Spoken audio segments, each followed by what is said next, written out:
ভোগ যেমন হয়, ভগবানের দৃষ্টি থাকে তাতে, তো অমৃত। মাহেশে এসে পাত পেরে ভোগ খেয়ে শ্রাবন্তী বললেন অমৃত। দেবীপক্ষে দেবী চৌধুরানী আসছে তারও প্রচারও করলেন। আগে কোনোদিন মাহেশে জগন্নাথ মন্দিরে আসেননি, এই প্রথমবার এলেন, তাও রথযাত্রার দিন। জগন্নাথ দর্শন সঙ্গে ভোগ খাওয়া হলো। অভিনেত্রী শ্রাবন্তী চট্টোপাধ্যায় দেবী চৌধুরানী আসছে পুজোর সময়। বঙ্কিমচন্দ্র চট্টোপাধ্যায়ের কালজয়ী উপন্যাস অবলম্বনে এই সিনেমায় দেবী চৌধুরানীর নাম ভূমিকায় অভিনয় করছেন শ্রাবন্তী। ভবানী ঠাকুর হচ্ছেন প্রসেনজিৎ। শ্রাবন্তী তার সহ অভিনেত্রী বিবৃতি চট্টোপাধ্যায়কে নিয়ে আজ বিকেলে মাহেশ মন্দিরে আসেন। অভিনেত্রী তার ছবির প্রমোশনে বলেন, দেবীপক্ষে এবার দেবী চৌধুরানী, আর কয়েকদিন পর ট্রেলার বেরোবে। এই ছবির জন্য আলাদা করে প্রশিক্ষণ নিয়েছেন।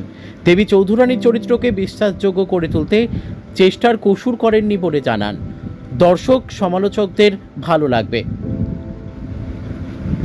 শ্রাবন্তী আরও বলেন, এর আগে রবীন্দ্রনাথের লেখার ওপর অনেক সিরিয়াল করেছেন, তবে সাহিত্য নির্ভর ছবিতে এই প্রথম অভিনয় করছেন। তিনি অভিনেত্রী, তাই কমার্শিয়াল বা সাহিত্য নির্ভর সিনেমা যাই হোক সেখানে মানিয়ে নিতে পারেন।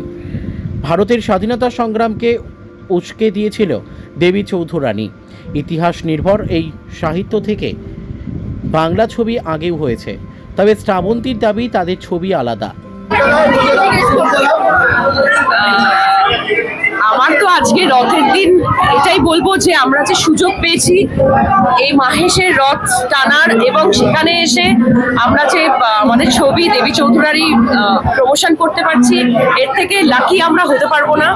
আর আজকের শুভ দিনে আমি সেই চৈতন্যদেব ভগবানকে ছুঁয়েছিলেন, সেই ভগবানকে আমরাও ছুঁতে পেরেছি আমাদের দেবী চৌধুরানীর টিম। থ্যাংক ইউ পিয়ালদাকে, উনি এই সুযোগটা আমাদের করে দিয়েছেন।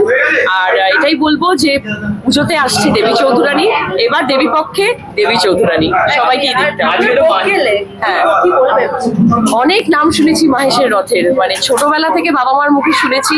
সত্যি বলছি এই প্রথমবার আসতে পেরেছি। বলে না সঠিক প্রত্যেকটা জিনিসের সঠিক সময় সঠিক জিনিসটাই হয়, সেটাই হলো।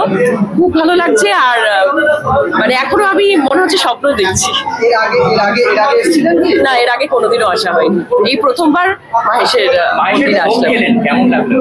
মানে ভোগ যেমন হয়, ভগবানের দৃষ্টি থাকে তাতে, তো অমৃত। শিগগিরই ট্রেলার বেরোবে। এই ছবিটি বঙ্কিমচন্দ্র চট্টোপাধ্যায়ের উপন্যাস অবলম্বনে তৈরি। তো আমার জীবনের একটা বিশাল কি বলবো একটা মাইলস্টোন হতে চলেছে, আর খুবই এক্সাইটেড। আমাদের এডিটেড প্রোডাকশন মানে যে প্রডিউসার আছেন তাদেরকে অপর্ণাদি, অনিরুদ্ধদা আর সৌম্যজিৎদাকে আমি ধন্যবাদ জানাতে চাই। আর শুভ্রজিৎদা আমাদের ছবি ডিরেক্টর, তারা যে আমাকে কনসিডার করেছেন অ্যাজ দেবী চৌধুরানী, তার জন্য অনেক অনেক ধন্যবাদ। আর বলবো যে পুজোতে একটা বড় কিছুই হতে চলেছে এইবার দেবী পক্ষে দেবী চৌধুরানী। আর এত মানুষের ভালোবাসা, এইটা কতটা প্রাপ্তি? এটাই তো বলে না, আমি তো ব্লেসড, আমি মনে করি যে খুবই ব্লেসড। এই ভালোবাসাটা তো কোনো চাওয়া নেই, কোনো পাওয়া নেই। হ্যাঁ, চাওয়াটা কি, ভালো ভালো ছবি আমাদের তরফ থেকে চায়। তো এই ভালোবাসাটা আমার কাছে মানে সব থেকে শ্রেয়।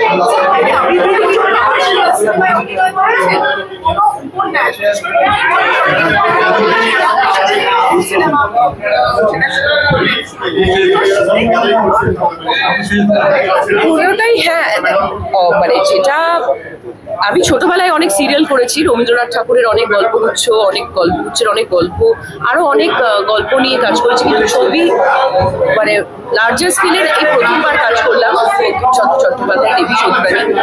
অবশ্যই পার্থক্য তো অনেক আছে, কারণ এটা ঐতিহাসিক একটা চরিত্র, অনেক কিছু মেনটেন করে, অনেক কিছু দিকগুলো আমাদেরকে ভালো করে দেখে এই শুটগুলো করতে হয়, বা এই গল্পটাকে সেইভাবে মানুষ যাতে যথাযোগ্য বিশ্বাসযোগ্য করার জন্য আমাদেরকে অনেক কিছু দেখতে হয়। সেখানে ডায়লগ সুইং বা অভিনয়ের এক একটা অন্যরকম মাত্রা, সব মানে কস্টিউম যেগুলো করি আমরা, আমাদের যে অ্যাটায়ার থাকে সেটাও অন্যরকম হয়।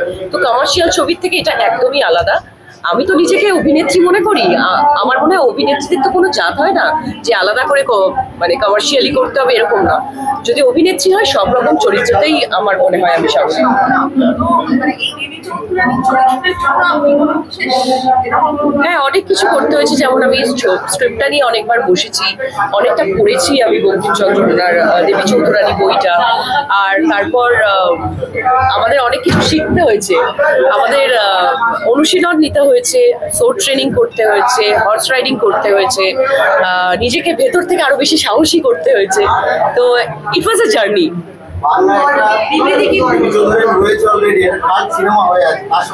না, তার সাথে কোনো কিছু তুলনা, কোনো কম্পারিজনে আসে না।